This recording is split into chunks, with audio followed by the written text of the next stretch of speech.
Thank you. Welcome. Fantastic. Thanks for coming. Thank you. You want to need this or no? Yeah. Okay. Buenos dias. Good morning.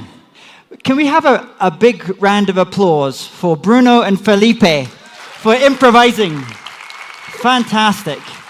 Fantastic. Well done. So, welcome. Today, I'm here to talk to you about an idea called SuperCollaboration and how we can use our human creativity and our curiosity and combine that with the ability to collaborate with both people and machines. But first of all, I want to say what a pleasure it is being back here in Bogota, Colombia. Some of the greatest food, best coffee, most amazing music in Latin America.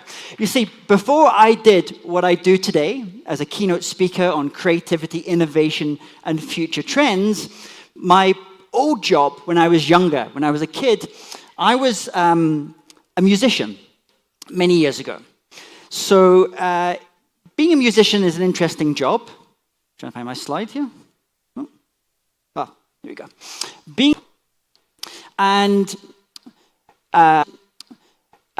So being here in Latin America, for someone like me as a drummer, as a percussionist, is like Mecca. This is where some of the greatest music in the world is from. And a few years ago, I was working in Silicon Valley, and I was the vice president of a technology company. And my job at this technology company was to sign some of the top musicians in the world and help them create online schools, online music schools. One of the gentlemen I signed was this man. His name's Luis Conte. This is us. So Luis Conte is from Cuba. He is probably one of the world's greatest percussion players. Luis Conte was the person who took the traditional rhythms of Latin America and put them into American pop music. So if, for example, if you go and see a concert or listen to an album by Shakira or James Taylor, the other James Taylor, or the Eagles or Phil Collins, it's going to be Luis Conte. That's the percussionist in this. And Luis taught me a lot of different things about music, about all the different rhythms from different parts of Peru and Colombia and Ecuador and all the different countries. But the main thing that he taught me the difference between a good band or a good Latin ensemble and a great band and a great Latin ensemble. You see, a good band can seem like basically five individuals all doing their own things, but it sounds a little bit disjointed. But a great band, a great Latin ensemble sounds like five people doing individual things, but it comes together as one. They collaborate. It's the thing that makes you want to move, that makes you want to dance. And if we think about this from a business context, this idea of collaboration, that when you lock into something, when you find that great collaborator or that partner, it creates amazing things. The Carlos Slim, the great Mexican entrepreneur, said, don't try to be and do everything yourself. Rather, create alliances and partnerships with others. Now, the trick is knowing who to partner with, who to create collaboration with. You're at this event today for Intcomex. Great partner for you and your business. So today, I'm going to talk to you about how we can deepen our collaboration, both with people, but also with machines, with artificial intelligence. Because the world needs more collaboration today than any other time in history. COVID-19 changed how we thought about our lives and our work. But really what it did is it just fast-forwarded us into a new future. This future is being defined by the 3 Ds of deglobalization, digitization, and decarbonization. You know, you and I have lived a pretty incredible time in history. For the past 50 years, we saw one of the greatest periods of globalizations. It took hundreds of millions of people out of poverty. It made our world, our countries, more innovative, more prosperous. But it also made them more vulnerable as well. I mean, incidents like the container ship getting stuck in the Suez Canal, if you remember that, showed us the fragility of our supply chains. But it also gave us some pretty funny internet memes in the process. Meanwhile, because of sustainability, the climate crisis, ESG, this is going to require all of us to create new types of collaborations. If we think about many of the technology products that we have today, previously we just thought about how that product was created and distributed and sold, but now we have to think about the total lifetime of that particular product, the ESG component. But perhaps the most interesting thing is this age of artificial intelligence that we're living in today, where exponential technologies like AI, robotics, machine learning will replace many blue and white-collar jobs. The University of Oxford estimates that nearly 50% of jobs could disappear over the next few years because of these technologies. Meanwhile, Goldman Sachs, the bank, about 3 weeks ago, published a study. And they said that nearly 300 million jobs are going to disappear or be radically transformed by these technologies. Now, in this age of AI, we're going to see lots of new opportunities. We're going to see the rise of things like the metaverse, AR, VR, IoT, all the things that you're involved in as well. It's actually a pretty amazing time to be alive. We're moving into this new age of phygital, where we see the blending of our physical and digital identities. Those things really start to blur. Now, here in Latin America, you're going to have the benefit of this. It's estimated by 2030, artificial intelligence will add about 5% to your GDP. Industries such as pharmaceutical, healthcare, automotive, financial services, logistics, tech, and retail are going to see the biggest impacts in the medium term. But recent studies, and this one is from the IDC, say that in the short term, the industries that will see the biggest changes, will find the biggest opportunity from artificial intelligence, will be banking, professional services, and retail. And in those areas, it's areas like customer service, sales process, IT optimization, which have this area for possibilities. Now, different countries are going at different speeds. Actually, Colombia, Peru, Chile were some of the first countries to have their own national artificial intelligence policies. In fact, many studies have shown that Colombia's national AI strategy is being rated higher than the United States and Germany's as well. Now, different countries are taking different stances on AI. If you look at here in Colombia, what they're doing is they're creating a regulatory framework, what we call a sandbox, to decide what they do. In other countries, they're focusing more on providing education for newer people coming into the workforce on things like AI. Every country, every company is trying to find its way. And as we heard from the previous talk, there's a lot of scare stories just now. I think I saw yesterday 300 artificial intelligence experts wrote a letter saying they think this could wipe out us humans as a species. So many people are very worried about these technologies as well, from data, job security, and even elections. Everyone in this room today will be affected by artificial intelligence in one way or another.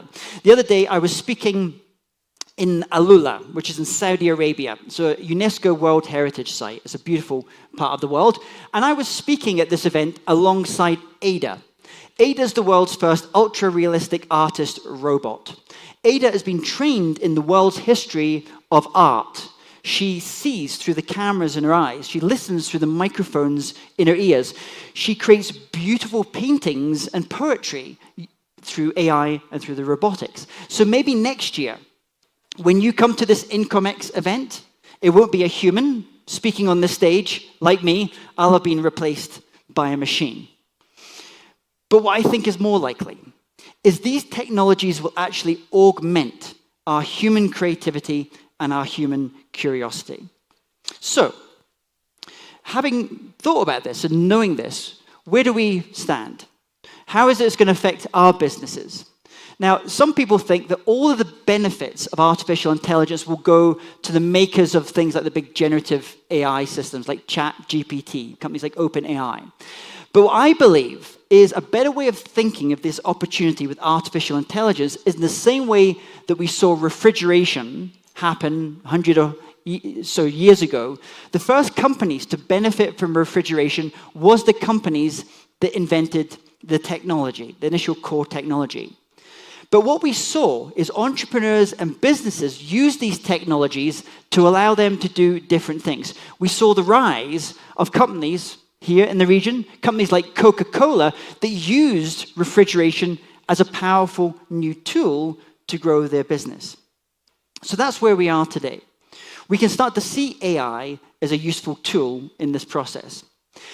So what do you need to do to not just survive, but thrive in this new age of AI? There is one set of skills, perhaps more than any other, that you need to develop in yourself and your team and your organization to take advantage of this new age. Now, here's the good news.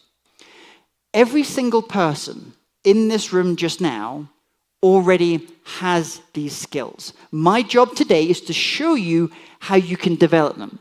And these skills are around creative collaboration. And don't just take it from me. According to LinkedIn, creativity is now the #1 most in-demand soft skills that employers are looking for, while collaboration is #3. That's because machines will take away many of the non-creative, the routine tasks that we currently do in our jobs. And it's that combination between the creative and the collaboration that is going to hold us the most opportunity. You see, creativity is about bringing new ideas to the mind. Innovation is about bringing new ideas to the world. But without creativity, there is no innovation. Creativity is the engine of innovation. Every device that you have on you just now, every business that you're involved in started in the mind of people. And then they used this and they collaborated with other people to create amazing things. In fact, Jack Ma, the founder of Alibaba, one of Asia's richest men, real pioneer in artificial intelligence, was asked a question the other day. What skills should we be developing in ourselves and our teams to take advantage of this AI?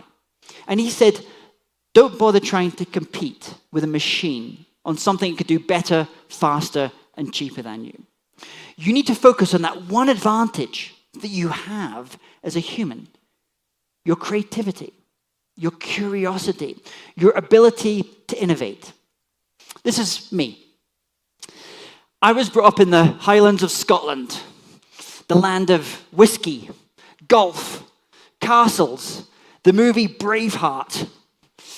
As a child, my parents would make me walk up the summits of the mountains near where I lived, but they would make me walk up them dressed in a kilt. So for the uninitiated, a kilt is a traditional dress or a skirt that the Scotsman wears. I won't say what you do or don't wear underneath this kilt. And you can think of all these changes that we're seeing just now, because of AI, machine learning, like a landscape that's slowly being flooded. But this is a landscape of human skills or competences. See, in the lowlands, we have skills like arithmetic, memorization. In the foothills, we have skills like logic, chess playing. And in the high mountain peaks, we have skills like emotional intelligence, critical thinking. Now, what happened 50 years ago was the first wave of automation came through, drowned out the lowlands, took away lots of blue-collar jobs, but left most of us fine. But today, this flood is reaching the foothills, and those knowledge workers, like everyone in this room just now, is going to have to contemplate trying to get to higher ground. Creativity lies at the peak of this mountain, above the flooded plains and foothills. In fact, if you want your company to be the most innovative company in your industry, in your company, it's much more likely to happen for those companies that invest in the creativity of their people. Those companies that invest in the creativity of their people score higher on levels of innovation. They have more satisfied customers. They're more competitive in their environment. And as you have this war for talent, the new generations that are coming through, the Zoomers that are coming into your workforce, they are much more likely to want to work for companies where they can see that the work that they're going to be doing is going to be creative. And also for other people to see them as being creative as well. You see, previous generations used the term innovation much more. The younger generation that's coming through use creativity, that term, a little bit more. And they are very different. Creativity is about bringing new ideas to the mind. Innovation is about bringing new ideas to the world. But if you want to attract the brightest and best to your company, it's going to require that you're seen as being a creative company. But we have a problem. You see, most people in the world today do not consider themselves to be creative. Let me see a show of hands here just now. How many people in the room just now would describe themselves as being creative? Let me see a quick show of hands. Okay. So we have about maybe 40% of the room just now, which is very average for Latin America. North America is about 55% of people think they're creative. Here in Latin America, it's about 40%. In China, Japan, it's as low as 30%. In fact, there was recently a study done that showed that while IQ levels around the world have been increasing for many years, creativity levels have actually been declining. So what's going on? If we know that creativity is going to be one of the most important skills in this new age of AI, yet the majority of the people in our companies and in our countries don't consider themselves to be creative, that's a huge problem. Because I believe that every single person in this room today has almost unlimited creative potential. It's what we do over the course of our lives that's important. And there are 3 myths that we tell ourselves as adults that's holding you back from doing your most creative and therefore your most innovative work. And we're going to get rid of these myths just now. So the first myth is the myth of the creative type. The myth of the creative type says that there are creative people and there are uncreative people. You're either born creative or you're not. That creativity is passed on like eye color or hair color. Nothing could be further from the truth. There's no such thing as a creativity gene. We are all born with this unlimited creative potential. A better way of thinking about creativity is on a continuum with small c creativity at one side, big C creativity at the other. So small c creativity is when you do those things in your life and your work which are new, novel, and useful. New, novel, and useful. Big C creativity, on the other hand, is when you do those things in your life and your job which are new, novel, and useful, and they change the domain or the field or the industry in which you work. Let me give you an example. I'm a fan of TikTok. I love watching TikTok videos. And at TikTok, you have lots of examples of small c creativity. Things which are new, novel, and useful, but they don't really change anything in any way. But what you're trying to do in your work is push yourself towards doing big C creativity. David Velez, founder of Nubank in Brazil, did work which is new, novel, and useful, changed the world of finance in Brazil. Frida Kahlo did work which is new, novel, and useful, changed the world of art. I don't know if anyone knows who this person is at all. Does anyone know this? This is Beto, the inventor of Zumba. Okay? So he did work which was new, novel, and useful and changed the world of exercise and health and fitness. Elon Musk is doing work which is new, novel, and useful, changing the world of travel. But what all creativity researchers agree on is that we all operate somewhere on this continuum. Your job is to unlock your creative potential so you can do this big C creative work. Now, the second myth that holds you back from doing your most creative and therefore your most innovative work is the myth that you can't teach or train creativity or creative collaboration. I could have measured all of your creativity levels this morning when you came in using a test that's called the Torrance test. And then I could teach you a couple of techniques and tools, and I could measure your creativity levels again. I'll actually see your creativity levels increase. So creativity is something that you can become better at, you can become more skilled at. It's like learning a language. But the third, and perhaps the biggest myth that's holding you back from doing your most creative work and allowing you to protect yourself in this age of AI is the myth of the lone creative genius. This is the myth that we sometimes hear, that creativity is purely an individual thing, something about the I, the individual, the ego. Nothing could be further from the truth. The first 20 years of my working career, I managed the careers of high-profile rock stars. So I worked with members of the Rolling Stones, multiple Grammy Award winners. It's an interesting job. You deal with some pretty big egos. And sometimes I'd be standing there at the show at the side of the stage, watching as my artist performed. And if I looked on the stage, I could see the artist with the spotlight on them. But if I looked to my left, I could see the hundreds, the tens of thousands of people in the audience enjoying the show. But if I looked to my right, I could see backstage and behind the scenes. Now, you as an audience member usually only ever get to see the singer with the spotlight on them. You rarely get a chance to see the 100, the 200 people backstage who are just as much a part of making a creative and innovative and successful show as the person with the spotlight on them. See, the media loves the idea of the lone creative genius, the singer with the spotlight on them, or the CEO on the front cover of that business magazine, as if that CEO had single-handedly built that business. But you know it's a lie. It's fiction. Because here's the thing.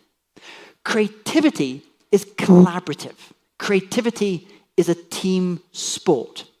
And there are 3 keys to unlocking creative collaboration if you want your company to be the most innovative in the field. If you want to take on this opportunity that's being presented to you now with artificial intelligence and machine learning to grow your business to levels that perhaps you can't even imagine right now, I'm going to give you these keys today. So the first key to unlocking this idea of creative collaboration is human plus human creative collaboration, sometimes referred to as creative pairs. If you look at innovative organizations, what you will often find is they're just big groupings of lots of these human plus human creative collaborations. 2 different but complementary individuals who are willing to work together to help develop each other's ideas, to push each other's ideas, to stress test each other's ideas. Lennon and McCartney, Zuckerberg and Sandberg, who do we have? The co-founders of Rappi here in Colombia, the co-founders of Story, which I think they're in Mexico. Hewlett-Packard, I don't know if we have anyone from Hewlett HP here today. This again, Frida Kahlo, Diego Rivera. Not an easy relationship, but they pushed each other onto higher levels of their work. The other day, I was doing an event with Steve Wozniak, the co-founder of Apple. And Woz and I were talking about his creative collaboration with Steve Jobs. So Woz was the shy engineer backstage and behind the scenes, while Jobs was the master marketer and deal maker. But Apple would have never become Apple if you didn't have these 2 different but complementary individuals. And over the course of your careers, you will have multiple creative pairings in that. For example, think about Apple. First creative pairing, the first $1 billion from Apple came from the creative collaboration of Steve Jobs and Steve Wozniak. But the first $1 trillion at Apple came from the creative collaboration between Steve Jobs and Jony Ive, and that was about product innovation. But the next $1 trillion came from the collaboration of Tim Cook and Steve Jobs, and that was about supply chain innovation. In fact, Intcomex, this company, was started by a father and son creative collaboration. Because sometimes when you have this collaboration and you have these very different personalities, you can go to that other person to help stress test and help develop your ideas better than you can have done on your own. In fact, the other day, I was talking to Sebastian Mallaby from the Washington Post. He wrote this great book. It's called The Power Law, which looks at the history of venture capital funding. You see, some of the greatest investment companies and VC funds in the world use creative pairings. So, for example, Sequoia Capital, that company was founded by the creative pairing of Doug Leone and Mike Moritz. Doug excelled at operations, while Mike Moritz was an excellent strategist. But that company make no decision until both of these brains come together. So think about, in your own work, who are those creative pairings? The other day, I just saw Bruce Springsteen. I think he was doing a concert in the UK. I think he fell off stage, yesterday as well, unfortunately.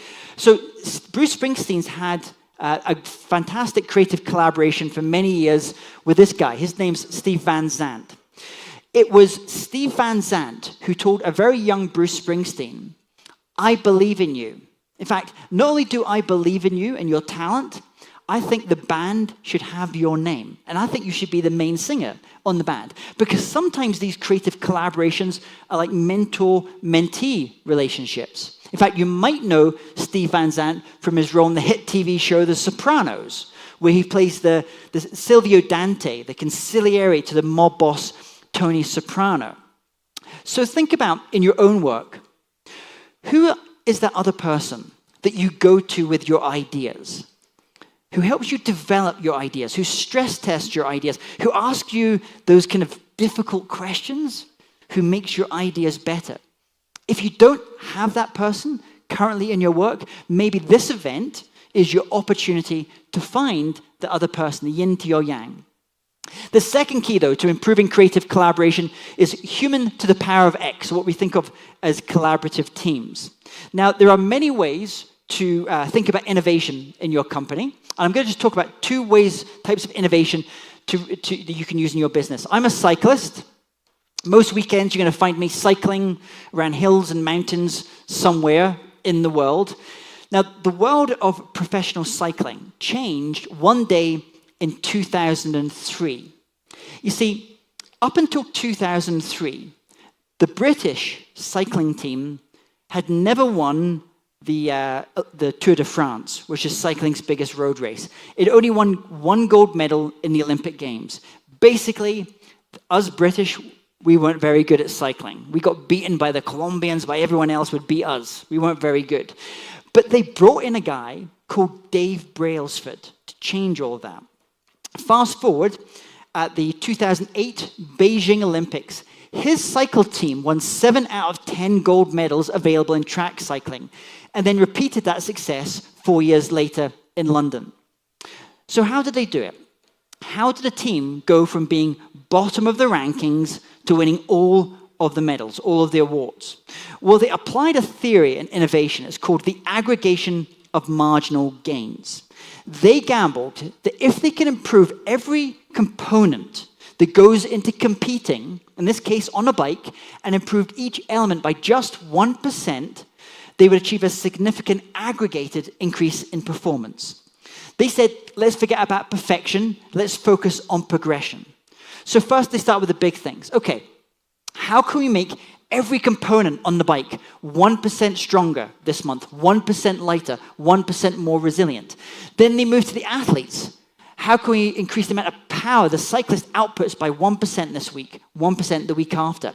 In fact, they even took their own mattresses and pillows onto the tour so the cyclists could improve their recovery rate for the next day. Every week, the team would come together to look for opportunities to find these 1% gains. It became like a game for everyone. Okay, how can we improve the amount of the weight of the bike by 1% this week? How can we increase the amount of power the cyclist outputs by 1% a week? Everyone, from the cyclists to the physios, to the coaches, to the suppliers, to the cyclists themselves, looked for opportunities to find these 1% gains. Aggregated together, it made them unstoppable as a team. This is how we can use this idea of creative collaboration.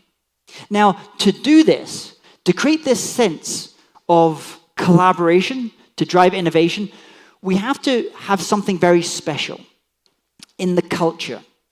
It's called psychological safety. Psychological safety was an idea first developed by Amy Edmondson from Harvard University. Psychological safety is simply the shared belief that one will not be punished or humiliated for speaking up with ideas, questions, concerns, or mistakes. See, you have to create that feel in your organization that everyone, regardless of their job title, regardless of their seniority, has the ability to change that business, to look for innovations to drive growth or to reduce costs. So how do we do this? How do we create this sense of psychological safety? Well, one way of doing it is building a sense of inclusive innovation. This is a way of doing it. This is Adobe, a software company from the US.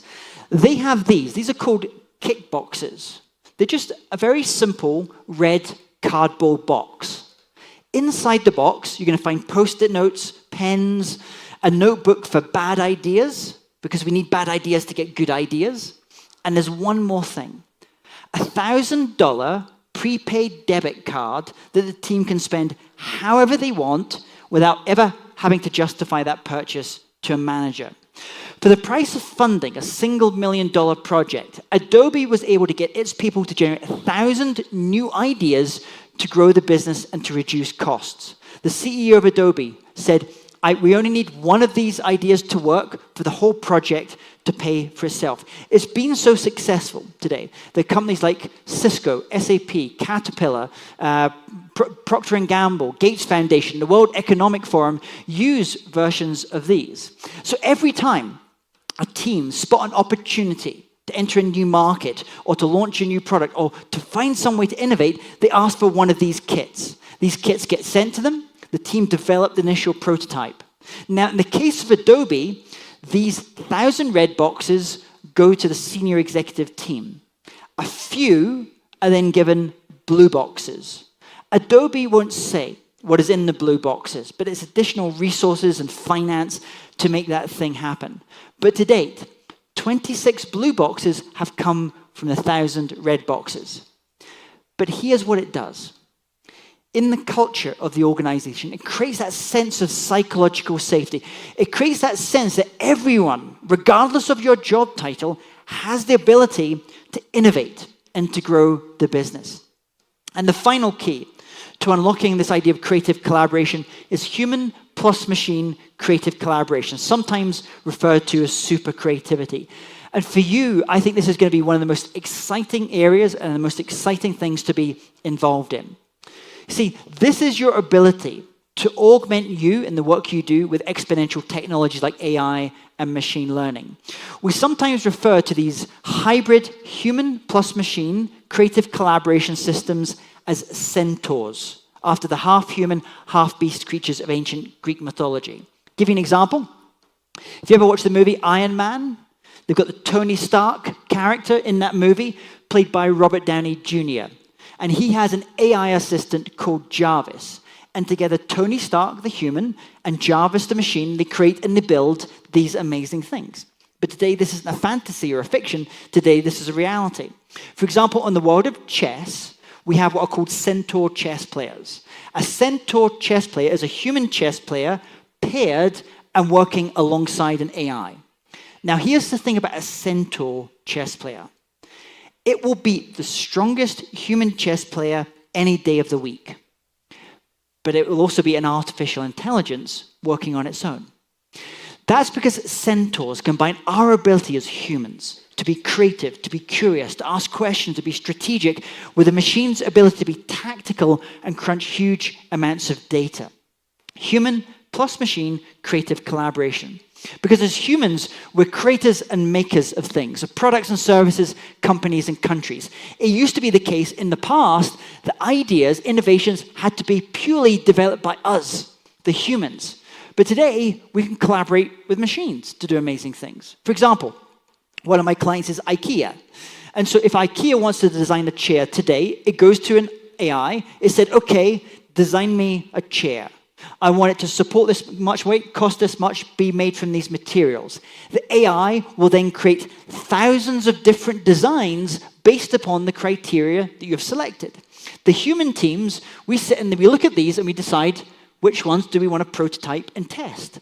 Now, the final design can look pretty weird, pretty wacky, but it conforms to all the criteria you've selected. Yesterday, I came here on an Airbus plane. Many of the component parts on Airbuses are now made using this human plus machine creative collaboration. The humans decide what they want to do. The AI does the first draft, the first pass. The humans build up the prototype. And the final design is stronger, more lightweight, more durable, more sustainable than the kind of thing that a human could have created on its own. Human plus machine creative collaboration, super creativity at work. And you have a number of pillars at this event today. So let's think about how this idea of human plus machine creative collaboration will start to affect the work of your customers and clients. We're already seeing it, for example, in the world of retail. Next month, I don't know if we have anyone here from Apple, but next month we'll probably see the launch of the new Apple glasses. Now, there's lots of contention over what these will be, but probably this version or the next versions will use a lot of augmented reality. They will have a heads-up display unit like a fighter pilot would have. That will provide the wearer with live data on whoever or whatever they're looking at. So, for example, it means that as engineers walk around factories wearing these glasses, using AR and IoT, they're enabled to get information immediately on how different systems are performing. City planners can walk around their city streets and see how different systems are working, how things could be optimized in different ways. And here's the interesting thing. When we connect things like this to your corporate CRMs, and then you switch on facial recognition, interesting things start to happen. It means that next year, when if I come to this event and any of you are wearing these, as you're walking around, you're instantaneously able to see, this is Carlos, the vice president of this company. This is Manuela. She's the senior director of this business. We're connected on LinkedIn, but we haven't really kind of spoken yet. In fact, it means that if I'm someone working in a car showroom, as my customers are coming into the car showroom and I'm wearing my augmented reality glasses, I'm immediately able to get information on those customers. I can immediately see, this person has purchased that vehicle from us before. This person has been looking on our website and thinking about this potential model. This person has a higher credit rating than this person. Therefore, I'm going to go and have a conversation with this person. Very soon, every salesperson will be augmented in this way. And in the same way that Zoom, Microsoft Teams was just an evolution of us doing meetings, things like the metaverse will see a further evolution. They will allow us to create and collaborate in ways that we can't even imagine right now. We'll be able to create new types of virtual workspaces for ourselves as well. And that barrier between someone being there in person versus virtually is going to begin to blur. But as I mentioned at the start, one of the biggest areas that we'll see this idea of super creativity, human plus machine collaboration, and the use of AI is around customer service. This provides us with a huge opportunity to improve the customer experience. So, for example, I live in Dubai, in the United Arab Emirates, most of the time. UAE is a very forward-thinking country when it comes to artificial intelligence. In fact, we have a minister of AI. That's how important the country is looked at in terms of artificial intelligence. So when I go to pay my energy bill, for example, which is a company called Diwa, I can immediately start to have a conversation with a chatbot. But unlike the previous generations of chatbots, which just use rules, the newer versions of chatbots use ChatGPT. What this does is this allows me to have a more nuanced conversation with this. In fact, this advert that I'll show you just now, this whole advert was created by artificial intelligence. One person using an AI. Let me just show you just now. Introducing a seamless digital experience with Diwa Smart App. Reimagined design that unveils the latest usability trends, fully powered by AI. As a consumer, I can manage my consumption with just a click. Using the Diwa app, I can charge my EV in more than 350 green charger stations in Dubai. The exclusive offers of Diwa Store make me and my family even happier. The app helps me to track technical applications easily. The app also provides adding value services for vendors and students. The Diwa Smart App is an all-in-one application. Download So here's the it now. interesting thing about the ad. The people on that, none of them were humans. None of them were real. All of these were artificially created humans. They used testimonials that they'd received from their real customers. All the script for that video was entirely created by an artificial intelligence. All the imagery that you saw there was created by AI as well. Now, when we think of customer service, we're going to start to see this new acceleration of the use of more higher quality AI. For example, I was in Brazil, in Recife, in Brazil the other day, And there's a bank there called Bradesco, many of you might have as clients. Now, they have 5,000 branches. They even have a branch that's on a boat that goes down the Amazonian River. What they did was they brought in the first generation of AI. It's called BIA. And that version of AI is an AI-powered chatbot, so it had to learn Portuguese, but it also had to learn Brazilian culture. It had to learn the regional accents, the way that different people ask different questions. Over 6 months, this AI was trained on 62 different products that the bank offers. It could understand 100% of written questions and 83% of spoken ones after just 5 months of training. And after 10 months, the system was answering 96% of all questions correctly. Today, it answers nearly 300,000 questions a month with a 95% accuracy rate. Response times used to be around 10 minutes with this bank. Now, they're mere seconds. But what this enables you to do is to focus your customer support team on those more difficult, those higher quality, more challenging questions that your customers have, and have the AI take away many of the routine tasks that we currently do. One of the other booths that we have here is around education, and I have a real passion for education. I used to work in education. So we're going to start to see the rise of super creative educators and trainers. For example, I do a lot of stuff in China. And as many of you know, China is very big on AI in education. These are the cameras in the school classrooms. They tell whether a student is bored, is happy, is not paying attention, is falling asleep, for example. These are new headsets. They're linked to their neural networks on their brain. They're telling them, the teacher, which students are paying attention, where information is going in, where they're not really taking in that information. All this data is in the cloud. It provides instantaneous information to the teachers and the education authorities. It means that school headmasters, headmistresses can immediately see, this teacher, they're not performing very well. The students in this classroom are not focused enough, for example. But what it does is it provides a powerful new tool for that teacher to enable them to decide, okay, this student here, they're not taking in this information. How can I change things? How can I spend a bit more time focused on this student? This same type of technology is being used by lots of training companies. Today, Emirates Airlines trains many of their new employees using virtual reality with these kind of heads-up units like this. So basically, there's virtual digital twins of the airplanes and the airports inside these, so they do their training first in these spaces virtually before they ever step inside of the plane. In fact, many of the big airports today, like Changi in Singapore, Hong Kong, Dubai, have created digital twins of their entire airports.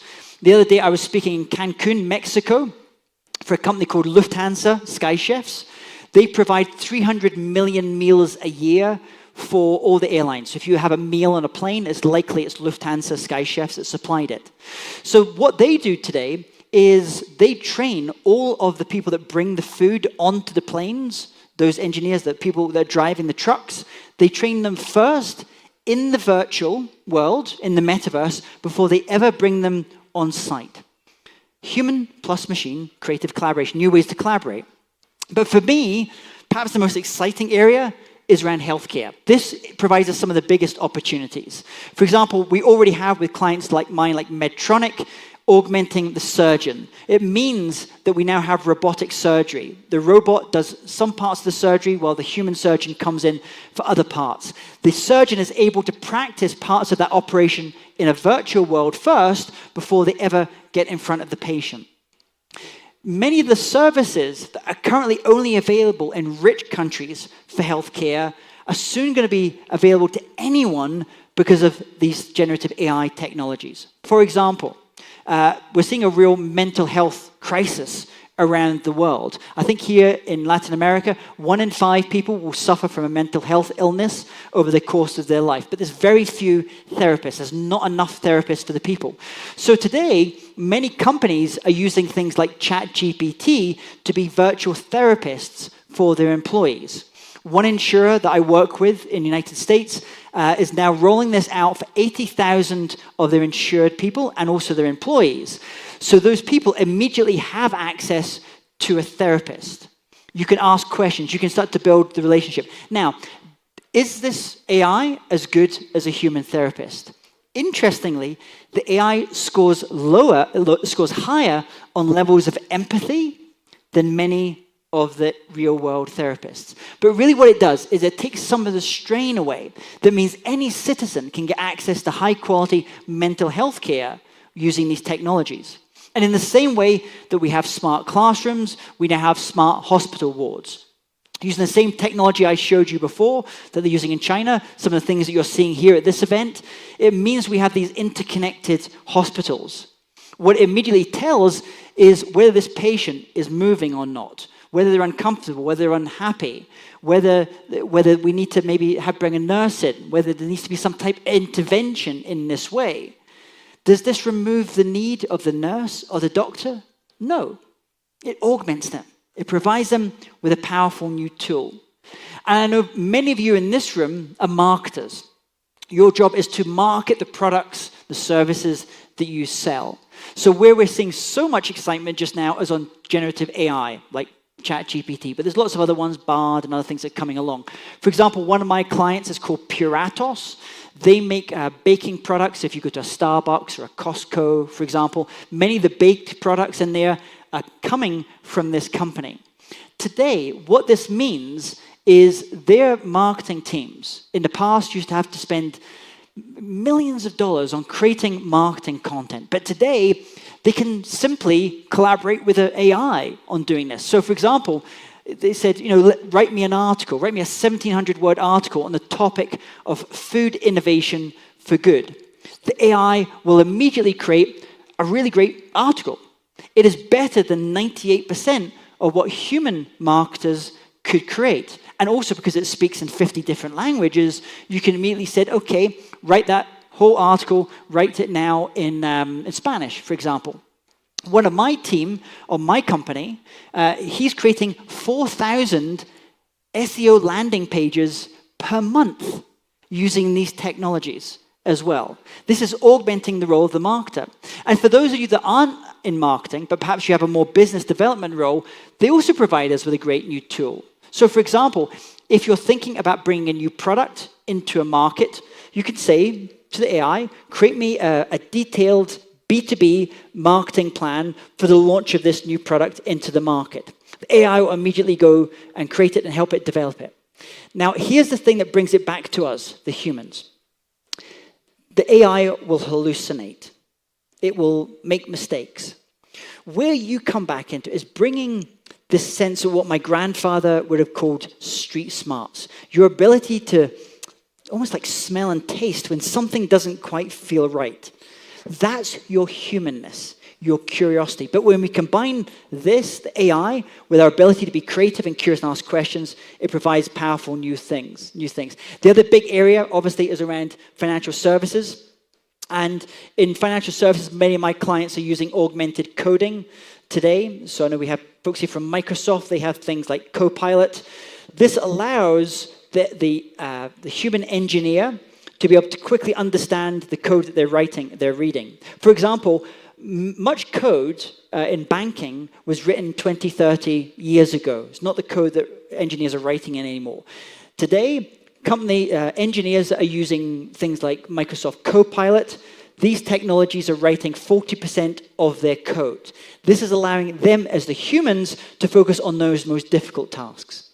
In fact, even this keynote today is using super creativity, human plus machine creative collaboration. I'm going to show you something just now that will increase your chances of closing deals. Before I ever have to give a sales presentation, I use an artificial intelligence to analyze the people in the room before I ever step in front of them.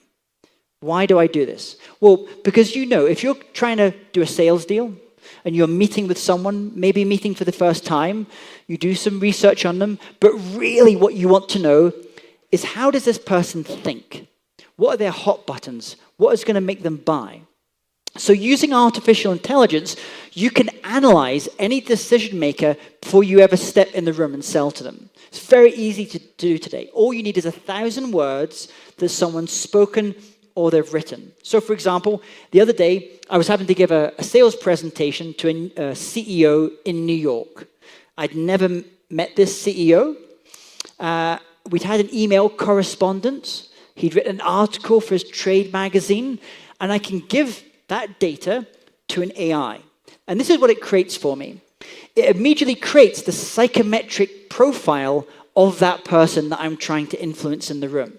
So in this case, I could see this person values practicality very highly. So in my sales pitch to him, I'm going to be giving more practical examples of how my product or service could be applied to his business. I could see his authority challenging. He's going to push back. So I need to be prepared for that, the Q&A section. I could see he values trust very highly, 99%. So I'm going to use more social proof, more case studies to pitch to someone like this.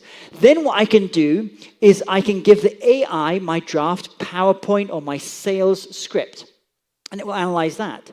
And then when I overlay the psychometrics of the presentation that I'm going to be giving or my pitch and the psychometrics of the person in the room that I'm trying to get to buy from me, I can see the gaps.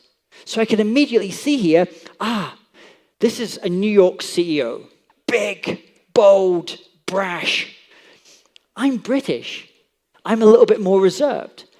But for me to connect with this person, I'm going to have to amplify things a little bit more than I would usually do. For the person in the room, for the person on the other side, it's going to feel like magic.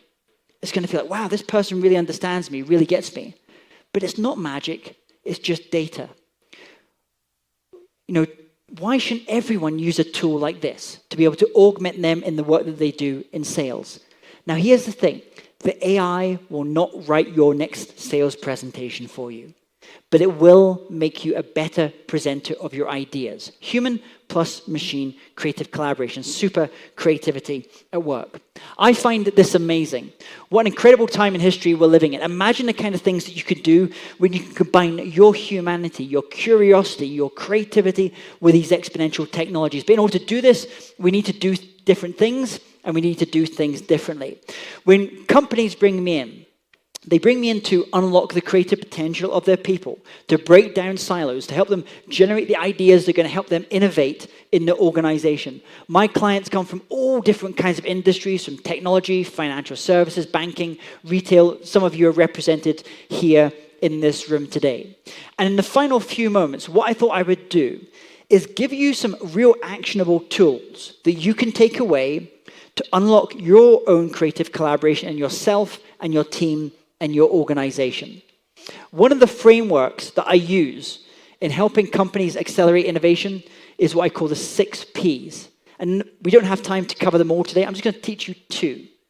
One is process, which is how you and your team generate and develop and execute on your ideas. And the other is place, which is where you and your people generate and execute on ideas. Now, here's the thing about process. Only 16% of your ideas will ever come when you're sitting at your desk. Most ideas don't happen there. It's why coming to this Intcomex event is so important, because it gets you away from your usual workspace. It has you meeting people, exchanging ideas. In fact, even color can affect your levels of creativity. A recent study by the University of Berlin discovered the best color to have around you if you want to generate ideas is the color green. It's one of the reasons you will often get your best ideas when you're out in nature, and that color is activating your brain. Today, many of my clients are changing their office spaces, having more green spaces in them, doing more walk and talk meetings. Ideas will most likely come to you during low-level physical activity. How many people here get their best ideas in the shower in the morning? Or the ideas come easiest to them? Like they have these ideas. Okay, so quite a few of you. So it's hopefully not together. So here's what's happening. In the morning, you've been thinking about something the night before, a problem. Thomas Edison said, never go to sleep without a request to your subconscious. At West Point Military School in America, we teach preloading, which is this idea about 2 hours before you go to sleep at night, get used to asking yourself open-ended questions. What is that one thing I could do to drive revenues in this part of the business? What is that one thing I could do to improve that relationship with my son and my daughter? See, overnight, your brain will incubate. In the morning, your brain is fuzzy, is unwound. You're open to unconventional thoughts. Alpha waves are rippling through your brain, directing your attention inwards to remote associations that emanate from the right hemisphere. Also, that part of the brain that says, that's a stupid idea, that hasn't woken up yet. So try it. For the next week or so, 2 hours before you go to sleep at night, start asking yourself open-ended questions. Your brain will incubate, and often in the morning, you'll find you're generating more ideas. Even what you eat and drink can affect your ability to generate ideas. I'm going to say something that's going to get me in a lot of trouble here in Bogota in Colombia. So there was recently a study done the other day by Martha Farrar, who's a neuroscience professor from the University of Pennsylvania. She found that high levels of caffeine, coffee, will reduce the numbers of ideas that you generate. Bad news. But it's not entirely the truth. But you see, there's nothing wrong with coffee. If we think about our creative process, caffeine is very useful for the first stage of the creative process, and is also very useful for the last stage of the creative process. But in the middle stages, when you're wanting to be expansive in your thinking, all the studies show is we need to dial down the coffee a little bit. But perhaps the biggest tip that I can give you to improve your creative collaboration in your organization is how you do your brainstorming or your ideation sessions with your team. I came here yesterday and I was chatting to the lady on the flight sitting across from me, and she said, "What do you do?" And I said, "I work with companies, big companies, on creativity, innovation, AI." And she said, "Oh, we work at a very creative company. We have brainstorming sessions." Okay? Unfortunately, most companies do brainstorming wrong. Inevitably, what happens if you go into a brainstorming session, you go in there, there's one man, it's usually a man, holding the one whiteboard pen in the room, and it's his ideas that end up dominating the board. So we need to get rid of that. I work with a lot of engineers. Everyone should know in advance what is the problem or the opportunity they're coming in to talk about in the brainstorming session. Some people think in advance better. Some people think spur of the moment. When you come into the room, everyone should be given Post-it notes, pens. No one should be allowed to dominate the board. But the biggest tip that I can give you to dramatically improve the quality of your brainstorming is this one here. It came from something that Peter Drucker, the great management theorist, said. He said the most common source of mistakes in management decisions is the emphasis on finding the right answer rather than asking the right question. See, when we go into a brainstorming session, the first thing we often do is trying to generate solutions. When all the studies show is we should spend the first 10 minutes of any brainstorming session simply asking questions. Questions. All different kind of questions you can ask. Toyota's 5 whys. Okay, why are we working with this partner? Well, why is cost the main determinant? Why? Who questions? How questions? The big what. What does success look like? If you have 5 people in a room, you'll have 5 different ideas of what success looks like. When you spend that first 10 minutes of your brainstorming session simply asking questions, what you may find is the problem that you thought was the problem is not the main problem. There's something that lies behind that. But here's the final thing. To improve the quality of creative collaboration, if you want to really drive innovation around AI, is how you design your physical spaces. You see, even the space in which you work can affect the ideas that you generate. We sometimes have this term, it's called a third place. A third place is someone that's not your desk, usual workspace, and not your home. It's a middle place where we come together to collaborate and to generate ideas. For example, 2,500 years ago, you had the symposium. Symposium just comes from the Greek word, which means to drink together. Because the Greeks weren't stupid. They knew that a little bit of alcohol could be quite conducive to the creative process. This is events where people would come together. In fact, this event we're at just now is a modern version of the symposium. Today, we're seeing these kind of third places in more the metaverse. My client, Hewlett-Packard Enterprise, does many of their brainstorming sessions now in these virtual circular spaces, because what you will find is many of these spaces, they employ the use of circles. For my wife and I, this is one of ours. This is in New York. This is Bemelman's Bar on Manhattan's Upper East Side. Every August, my wife and I go there. We kind of have a few cocktails. We generate ideas. We write them on the back of the bar napkins. So here's the thing. Where are your third places? Where are those places that you go to generate your ideas? Where are those places that you feel more inspired? It's sometimes referred to as the genius loci. Places themselves can have their own creative genius. They can spur creativity and innovation. Most of my companies I work with today, from big banks to companies like IBM, Red Hat, to W.L. Gore, are completely redesigning their office spaces because we don't need offices to go and do emails or to do document review. So what is the point of an office now? Why do we go to offices? They are for developing the culture of an organization and allowing us to create a space, a third space, for these creative ideas. And I'll contrast that, these innovative, creative, collaborative spaces, with this room here. This is number 10 Downing Street in London. This is where the British Prime Minister makes his decisions with his ministers. Now look at this. Look at this room. One big long table. No live data anywhere. Lawyers love rooms like this, because those who speak the loudest and most forcefully will win in a room like this. This is a room for command and control, not for collaboration. If you look at some of the most innovative organizations, they're redesigning their spaces today around circles. CERN's Large Hadron Collider, Bloomberg's new billion-dollar building in London, where they have these outside circular tables and then these inside circular tables where people do their individual work. Because here's the thing. If you want to think outside of the box, don't work in a box. Work in a circle. I'll leave you the final story. This is about a game some of you may have heard of.